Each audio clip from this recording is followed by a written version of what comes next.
G'day everyone, this is Andrew Price from BlenderGuru.com coming at you today with a very exciting tutorial, something that I have been waiting to do for a very long time, and now the time is right. Today we're going to be talking all about cycles. Now cycles is that new feature of Blender which everybody's raving about, everybody's talking about it on the forums. There's a lot of questions, there's a lot of ifs and buts and all that other stuff, so I'm hoping to address the topic of cycles in its entirety in this tutorial. So you don't have to know anything about it. In order to get started, I'm going to walk you through, first of all, what it is, why you should be excited about it, and then we're going to get to a hands-on demonstration of how to use it and how to set it up and essentially get your first scene going. So first things first, let's talk about cycles. What is it? Okay, now to understand what cycles is, you first need to understand how 3D software works. Okay, so in Blender, you create a model, you light the scene, you hit F12, and then it renders it. Okay, now when it renders it, it applies a certain lighting and rendering algorithm, and it produces a finished final image that you can see right here. Now cycles is exactly the same. You're still creating things in Blender, you're still lighting it, but when you hit F12, it's using a different rendering and lighting algorithm that produces more accurate, more physically accurate, and more realistic looking results. Okay, now here's those two images again, but up close. This is the Blender internal render, okay? Now this is the cycles render, okay? Now as I flick back between the two, you'll notice two differences. Cycles is a lot more realistic, okay? Now, if you have a look at the Blender internal one, you'll notice that the entire left-hand side of the monkey's face is black. Now, the reason for that is that Blender uses direct point lighting, meaning that you have one lamp and it lights the object and that's it. So if you haven't got a lamp on the other side of the monkey's face, it's not going to receive any light at all. Now, of course, that's very unrealistic to the way the real world works. If you have one window in your bedroom and the light comes in through that bedroom, it lights the entire room by bouncing off the walls, bouncing off the ceiling, and all the other objects in it. Cycles does just that. It lights it, and it also calculates the bounce lighting. So you'll notice that the left-hand side of the monkey's face has light on it because it's bounced off the ground underneath it, and it's casting the light on it. So as you can see, you do get more realistic-looking results using cycles. As another example, let's take this donut scene right here. If you were to render this using the Blender internal render engine, I'm sorry to say you might get a result like this. Now, I've seen these sort of results online before, and it's unfortunately, it's very common. If you're using the Blender internal render engine, chances are, if you're doing an up-close scene like this, you're gonna get some ugly looking results. Cycles, on the other hand, gives you a lot more realistic looking results. Oops, somebody's popped online. There you go. Now, the difference between these two, as you flip back and forth, is of course the lighting. Okay, now as I flick back, notice underneath the plates, underneath the donuts and things like that, you'll notice that they're completely dark compared with the cycles render. Okay, now again, that comes back to what I said about there being no bounce lighting using the Blender internal render engine. Okay, so cycles is all about that. It's more physically accurate to the way the real world works. So another cool thing is this is something I realized when I was creating this picture. I no longer had to go out there and look for certain lighting tutorials or techniques on how to render food and things like that. I actually went to YouTube and researched food photography because all I needed to know was how to light it in the real world, and then I could replicate that exact same lighting scheme in Blender just by using planes. So it's very cool. It's a lot easier to work with, and the results speak for themselves. It's just it's very awesome. Now, some of you probably have already seen this online. You've been out there, you've had a look at some amazing piece of artwork that somebody's created using 3ds Max, and you've thought, wow, those results look amazing. How come I can't get that with Blender? Well, chances are they're using an external rendering external renderer that has these features already, such as V-Ray, Octane, things like that. They've had these features for years. Blender's been stuck in the Stone Age by using the Blender internal render engine. So other softwares have been using these features for a very long time. It's kind of the standard. The industry standard is that the renderer, you know, is known as an unbiased rendering engine. That's the technical term. So that's probably why in 2010, when I interviewed you, surveyed you guys and asked you what aspect of Blender needs the most improvement, an alarming amount of you said the render engine. No big surprise right there. So you can all thank Brett Van Lommel. Brett Van Lommel is the guy who came up with the idea for Cycles, and he's essentially the one developer working on it. There's another guy, Thomas Dinges, who is helping him, but essentially it's all down to Brett and Thomas that have put all this together, and it's incredible to finally see it happening in Blender. It's very exciting, and to me, it is the biggest and best feature to happen to Blender since the undo function. But wait, there is more. So I've discussed the lighting and the shading and stuff like that, but we're really only at the tip of the iceberg of what Cycles is and the features that it has. So just to go over a few more, let's talk about the way things are rendered. If you use the Blender internal render engine, the entire weight and all the work as it's rendering is handled by the CPU. Cycles, on the other hand, uses the GPU, which is the graphics card of your machine. Now, the graphics card rendering is kind of like a new type feature in the 3D software industry. Everybody's very excited about it because it produces renders a lot faster than the CPU. Now, the CPU is still good for some things in that it does a very good job at certain lighting and shading things, but generally the industry is now turning to GPU rendering because it just does things a lot faster. Now, it depends on your machine, of course, as to what sort of results you're going to see. If you have an older graphics card, chances are your CPU is actually going to be faster than your graphics card. But in my case, my graphics card will actually render it half the speed of what the CPU did it in. So, sorry, half the time. Sorry, yeah. So it's very, very cool, and it's a very, very big feature, and I'm glad that Cycles has it. Another cool thing is that you get real-time feedback. Now, this is awesome. In Blender internal render engine, you always had to hit F12, see the results, then make some changes, hit F12 again, and there was a lot of waiting around, waiting for the stuff to render. Cycles does everything real-time. It's awesome to see it happen right in front of you. You can move around, move the camera, move objects, change the materials, do whatever you want, and you'll be able to see it in real time. It's excellent to be able to see this, and I'm just so glad that it is in Cycles. Another cool one is HDR lighting, something a lot of people have been wanting for a very long time. The ability to light a scene according to a photograph. So you get a photograph, an HDR photograph, and then you can use that to light the entire scene, and you don't need to add any lighting yourself. It's lit by the image. This is something that Blender didn't have. It kind of faked it, like cheated it a little bit, but Cycles does it properly, does a good job, and it's very, very cool. Alright, so now that I've given you a brief introduction to what Cycles is, what I'm going to do now is give you a hands-on demonstration of how to set up your very first scene using Cycles. We're going to get to the donut scene at the end, but I'm just going to do this bite-sized tutorial for people that want to get stuck straight into it.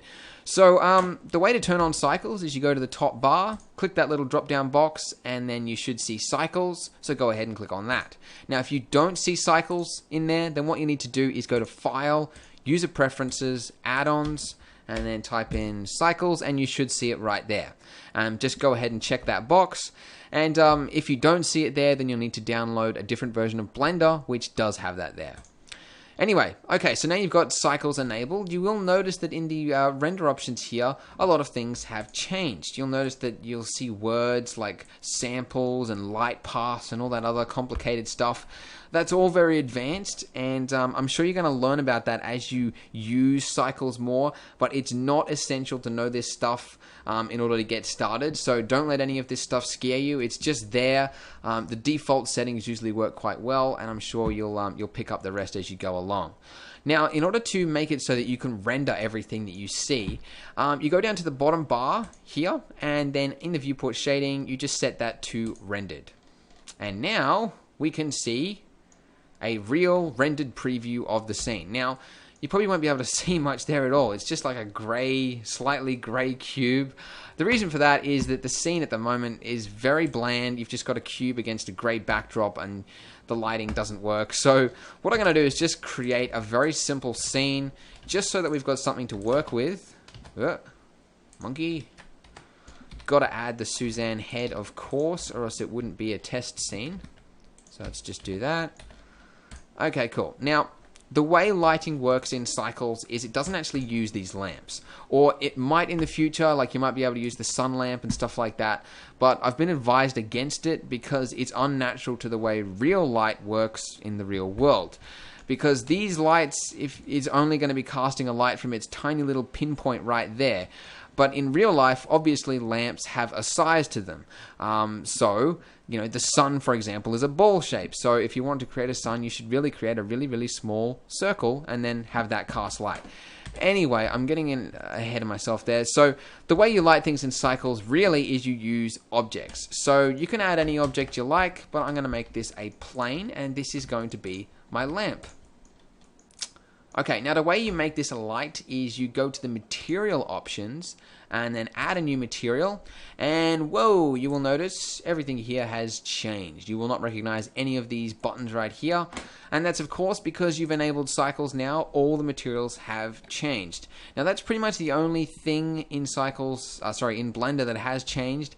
So I mean, everything else is pretty much consistent. You really only need to learn the materials and you've pretty much cracked Cycles. So don't let it scare you off. Basically in the drop down box here you've got a number of different presets for the material or different types of materials. The one we need is emission, so go ahead and check that. And if I go to the rendered viewport mode, you can see that our lamp here is casting light onto the monkey head. So I can go ahead and turn up the amount of emission, setting that to 20, and I can also change the color of that lamp as well, so you can do some fun stuff. Now you'll notice that it's rendering it quite slow at the moment. Like it's very, very grainy, and it's that's the other thing I suppose I should mention, is that it doesn't render it in kind of squares as Blender usually does. It renders it as a whole image first, like really, really noisy, and then it gets clearer and clearer as time goes on. And there's really no end point to when it has finished a render. You essentially have to tell Blender, yep, that's enough. It's clear enough, and that's it. So just be aware of that. Now, anyway, it's going quite slowly at the moment, like really slowly. So I'm going to go to the render options here, and then underneath device, you can see it's set to CPU. So if I click that, I can now change it to GPU. And what will happen is, it now renders a lot faster. Now this is going to vary depending on what machine you've got. I've got a graphics card, GTX 470 NVIDIA, if anybody's curious. So for some people, the CPU will be faster than the GPU. So just experiment with yourself. Maybe your graphics card doesn't even work with GPU. It needs to be CUDA enabled for most things. So anyway, just do some research on that and you'll figure it out. Anyway, so yeah, it's working fine and it looks fine and dandy. So what I'm going to do is I'm just going to select that plane there. You can't actually see me selecting because there's no real selection around it. But I'm going to go ahead and duplicate it. I'm going to put one on that side right there. You can see how cool it is having everything displaying in real time as you move around. It's really, really quick, really easy to get things set up. So for this new plane, I'm just going to give it a new color, make it slightly blue. It's too blue, maybe something like that. And that one we'll leave as 20, maybe make it a bit smaller, maybe make it 30. And maybe 40. Anyway, you can experiment with this stuff in your own time. For the monkey, I'm just going to very quickly give it a new material. And for this one, I'm going to give it a glossy material. And essentially, that is a very reflective material, like 100% reflective. And you can change the roughness of it right there. So if I set that to 0, it's going to be very, very sharp looking reflections. And if I set that to something higher, it's going to be very, very soft looking reflections. I'm just going to leave it at the default value of 0.2 because that's fine. And I'm also just going to change the background color as well. So click on World, click on Use Nodes, and then just change the color of the background to whatever you want. I'm going to make it black. And there you go. So I'm going to snap the camera to my viewport, Control Alt Number Pad 0. And I'm just going to position it right here. Let's move it up, a little bit down perhaps, like so. Now, one other thing I should note is that as you're moving around the viewport like this, it's going to essentially continuously render. So you can see at the top there you've got path tracing samples, and that number is increasing. Now, the higher that number gets, the clearer your render will look. So generally around about 1,000, 2,000 samples, you get a very clear looking render. So that should be what you want. Now that's going to continue going forever, because if you go to the render settings, underneath the samples for preview, you've got 0. Now 0 means it's unlimited. However, if you set this sample amount to say 10, then when you move the camera, it's going to render 10 samples and then it's going to stop. So that's just a really, if you don't want it to continuously use computing power as you're using Blender, you can do something like that just to, so the machine doesn't slow right down to a halt. Now for render, that's when you hit F12 and it renders. So if you did it right now, what would happen is you would get a very noisy looking scene like that. So I'm going to go ahead and turn this up to, 500. Let's say 500. Hit render again. And now it's going to essentially do the exact same thing. That image is going to get clearer and clearer and clearer until it gets to 500, and then it's going to stop. So let's just wait for that to happen. And there you go. So that is the finished render right there. So the way you save this is exactly like you would in Blender normally. Just hit F3, dump it somewhere on your hard drive. I might put it on my desktop just to show you. Monkey! And we'll go straight to my desktop. How do I do that? Let's minimize. And there you go. Got the monkey, and it's all good to go. So there you go, guys. If you want to get stuck into it, that is a brief introduction to using cycles for the very first time. Now moving on to the donut scene. Now in this tutorial, I'm not actually going to walk you through the entire creation process of this scene, because aside from the fact that it's really got nothing to do with cycles, it would be a very long and boring tutorial, as the scene took me several days to put together anyway. So all I'm going to do is show you setting up the materials and the lighting. So I'm going to show you, the semi-gloss materials, the textured floor, the lighting, the glass, highly reflective objects like the spoon, all that good stuff, and then you can use that in your future scenes that you create. However, since I know a lot of people are going to ask this in the comments, I thought I'd just show you briefly how you can create a donut. First, you add a torus.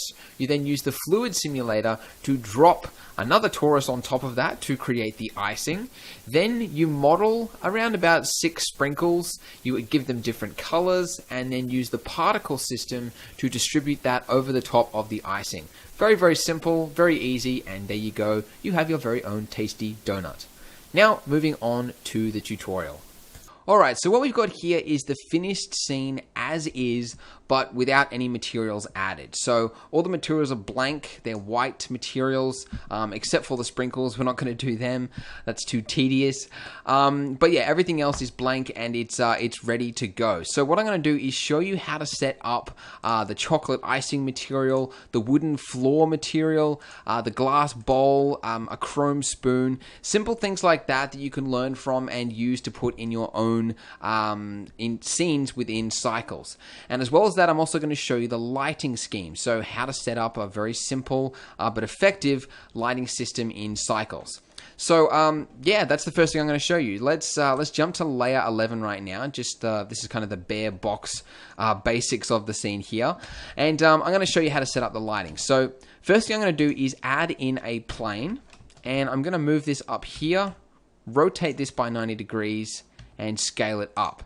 Now what this is going to be is acting as a window, because this is supposed to be a real scene, okay? So this is supposed to look like a kitchen bench, and this is a window which is casting in some morning sunshine. That's the kind of scheme I want to go for, kind of like a warm, very welcoming kind of color scheme. So I'm just going to position this right here, and as I explained before, to turn this object into a lamp, you add a new material, and then in the drop-down box, you select emission.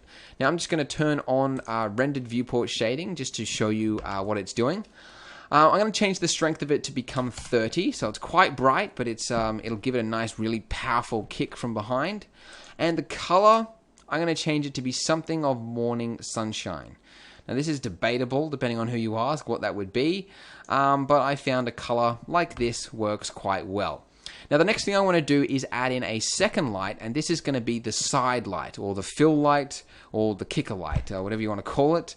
So I'm just going to duplicate this plane right here, rotate it by 90 degrees, like so.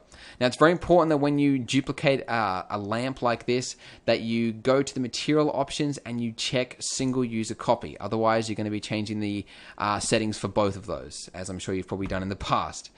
So I'm going to change the strength of this fill light to be 5, so it's a lot softer, a lot subtler. And the color, I'm going to make it to be a nice kind of reddish color, just for a little bit of variation and yeah, a little bit more warm type of atmosphere. And you might be thinking, what's next? Well, that's it for lighting. That's really all there is to it. As I explained, Cycles is really good. It does the rest for you. Once you've set up the scene with some lamps as they would be in the real world, it'll take care of the rest. And it's really, really good at that. Okay, now the next thing I'm going to do is show you possibly one of the most difficult materials, okay, or at least in this tutorial.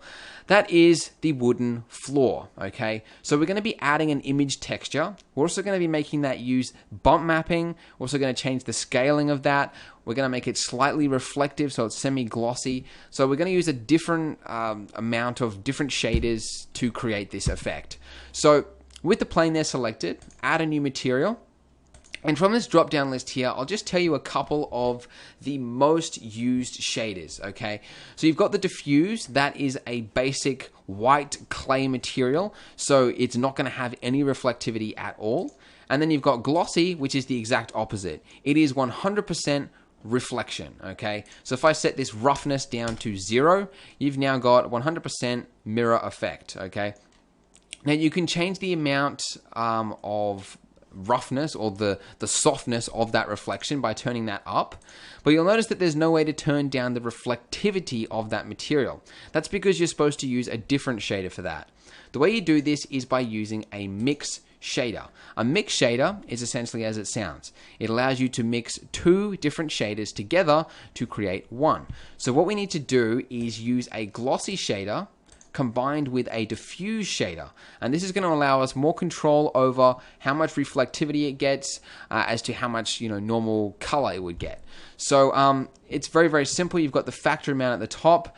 If I turn this all the way up to 1, I'm going to get 100% of the diffuse shader, and if I turn it all the way down to 0, I'm going to get 100% of the glossy shader, like so. So I'm going to set this to actually be a 0.9, okay?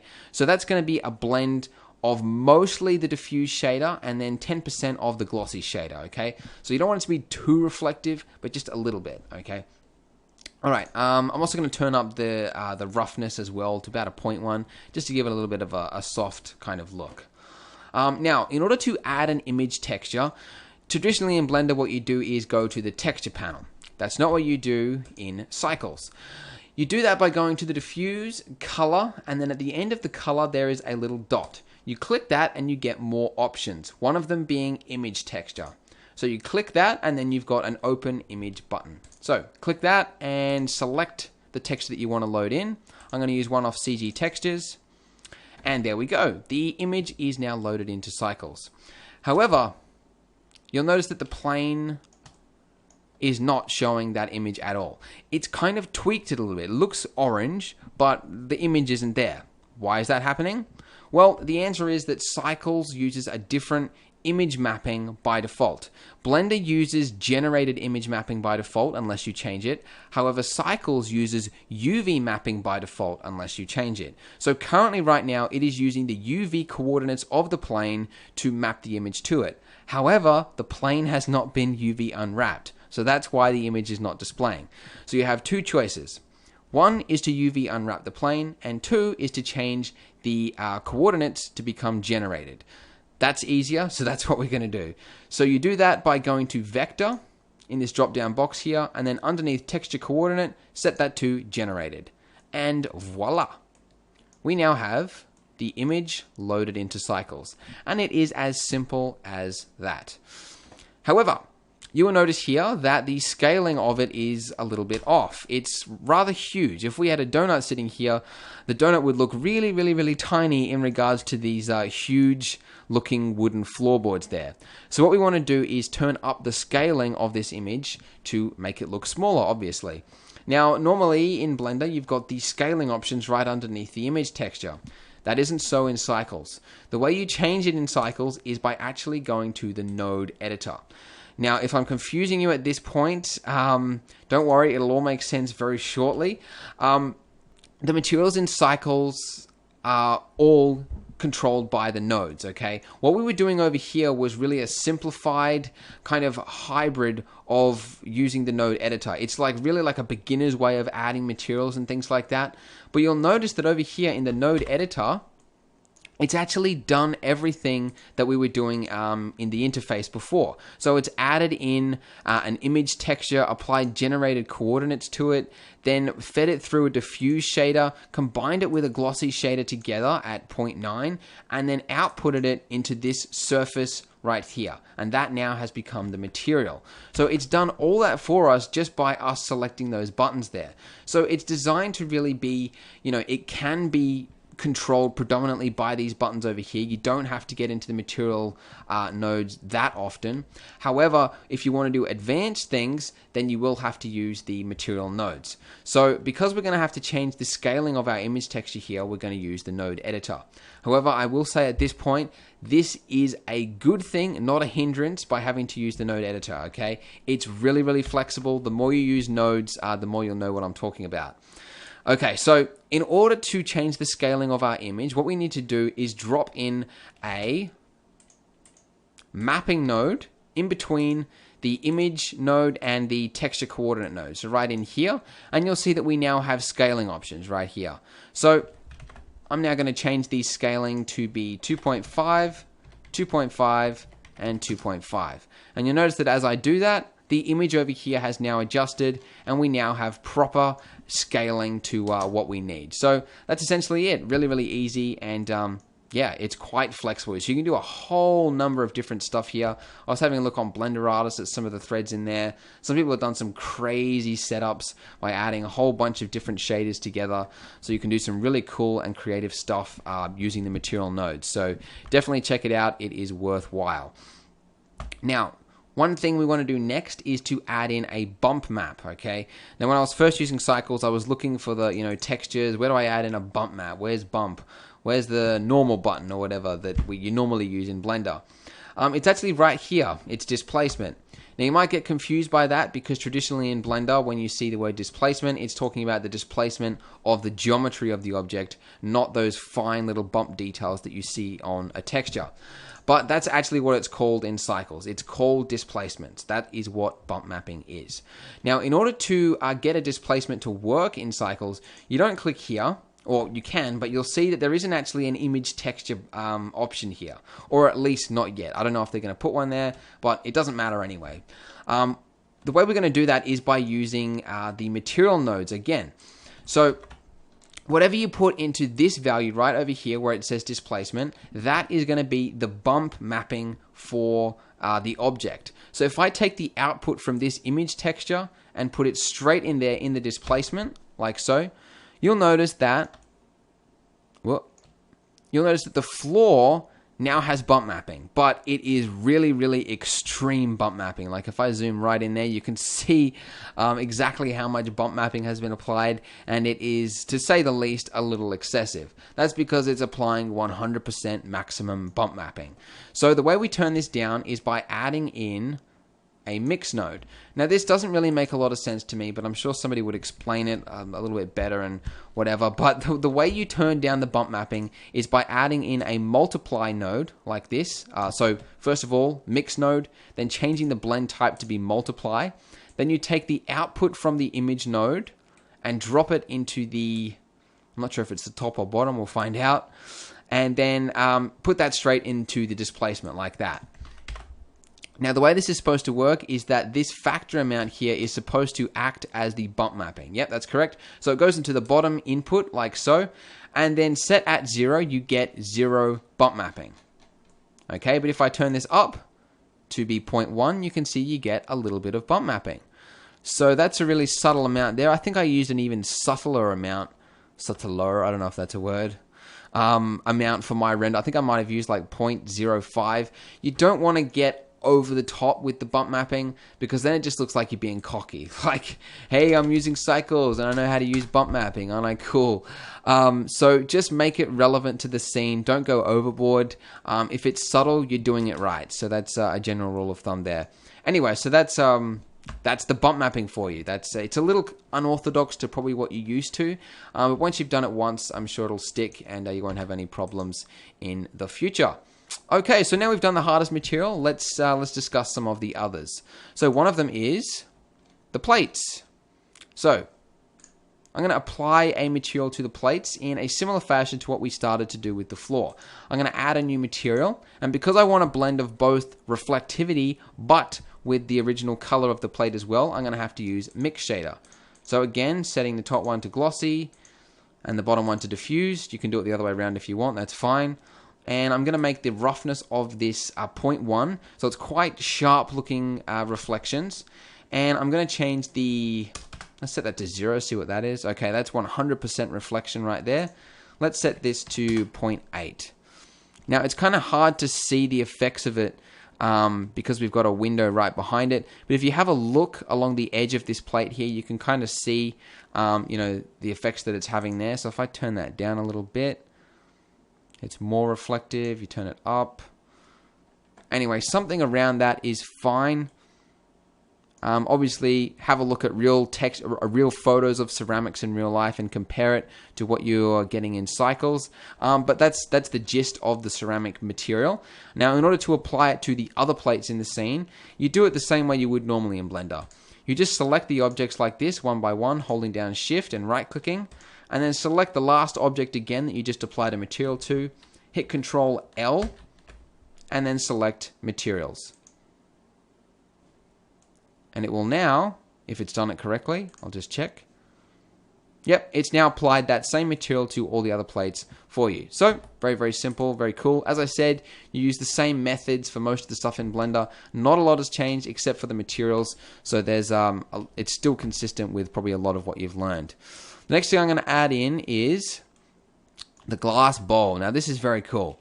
If you've been using Blender for long enough, you'll know that glass always looked ugly using the Blender internal render engine. It didn't seem to matter, what it was, however you tweaked it, however little enhancements you made, glass always looked shoddy. Very inaccurate and just poorly done. It was just the nature of the shader. It wasn't physically accurate, and it was just one of those things you just had to accept that you were never going to get realistic glass using the Blender internal engine. Cycles, on the other hand, watch how easy this is. Add a new material, set the shader to be glass. Finish. That's it. It now has an accurate glass material. It's like a preset. Just select it and it is good to go. Excuse me, just getting a drink there. Anyway, I'm sure you can, there might be even more options added in the future or something like that, but the default options work really well, and I don't really need to tweak those at all. As you can see, it is, it's accurate to the way glass behaves in the real world, the way it refracts around light and things like that. Really, really cool, and I'm just so glad that we can now have realistic looking glass in Blender, and more importantly, also you get caustics. If you don't know what caustics are, you might want to Google it, but it's essentially those little light patterns that you get on the ground when light shines through glass. Anyway, next material I'm going to show you is the spoon. Now this one is also very, very easy to create. All you do, add a new material, select glossy, and then for the roughness, just set that to be 0. And there we go. We now have a chrome, very chrome looking spoon right there. And that is essentially that. Okay, so I'm going to do that that icing that's in the bowl right there. I'm going to do that once we do the donut at the end. But that'll be fine. So let's go ahead and add in the rest of the scene, which is the donuts here. Now you'll notice that it hasn't added in straight away, but at the top there, it says building BVH. Now it's going to do this whenever you add in lots of objects that have lots of geometry. The reason is just that it needs to load it into cycles and it needs to go through a certain amount of processes in order to do that. Sometimes it's going to crash cycles and you're not going to get any output. That happens when you don't have enough RAM in your graphics card. It was something I had to battle as I was creating this scene. Okay, so what I'm going to do, let's just go to camera view mode so I can see what I'm clicking on.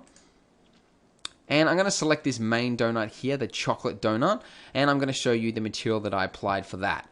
It's very simple. We're going to be using a mix shader, and you probably guessed it, it's going to be a glossy shader and a diffuse shader. Now, I think I used for my original one that I threw up on Facebook, threw up isn't the right term to use, like a blah, here you go, have it.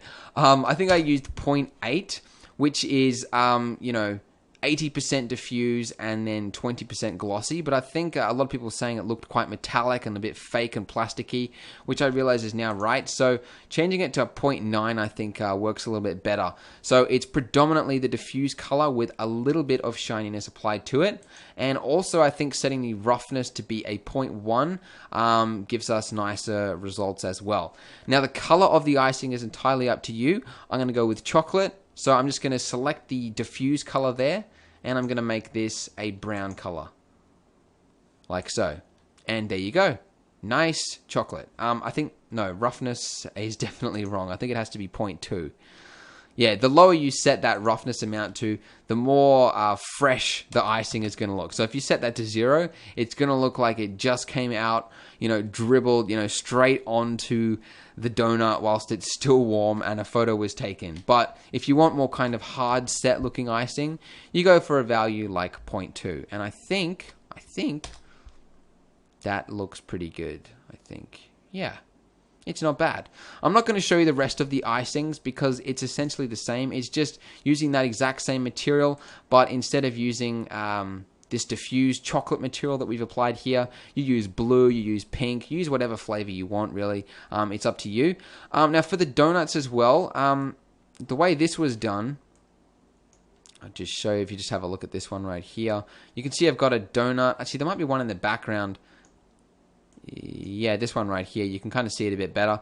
This one I actually used a UV image that I created myself in Photoshop. Very, very easy. I'll just show you it now if I can. The blend is going rather slowly because it's always continuously rendering, which is cool, but also kind of gets annoying after a while. So I'm just going to go to the UV image editor just so I can show you what the donut is made up of, just for people that are wondering. Okay, it is UV donut. There we go. So it's that image right there. Really, really simple, like 2 colors that I just painted in there after UV unwrapping it, and that was the donut. Really, I mean, it's really subtle, and you can't really notice the the different color shades in the donut. Like you kind of can, but it's not that necessary. But really, really simple. That was just that was how it was done. So we're just coming to the end of the tutorial right now. I'm just going to quickly select the icing for this main donut right here, and I'm just going to make it the same icing for what is in this bowl.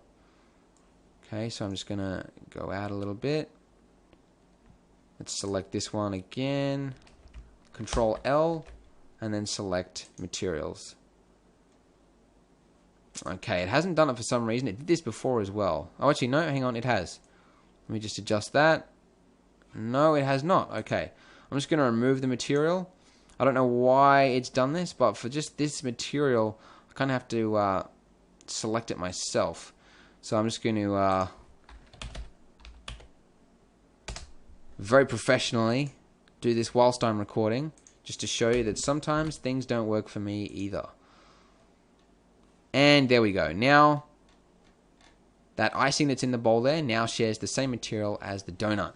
One other thing I thought I'd just mention is that you'll notice that in the viewport, none of these colors that we've given things have been reflected in the 3D viewport. So the donut here is still white in color, even though we've given it a brown colored material. That's because it's now defined by the viewport color there. I don't know if that's going to be changed in the future or not. Doesn't really matter, but if you wanted to share the same color as whatever you've given the diffuse, just click that, click the color, then the eyedropper tool, and then just select the color that you've given it right there. Really, really simple, and it's up to you if you want to do that. Just makes things a little bit easier in the viewport if you've got different colors and stuff like that.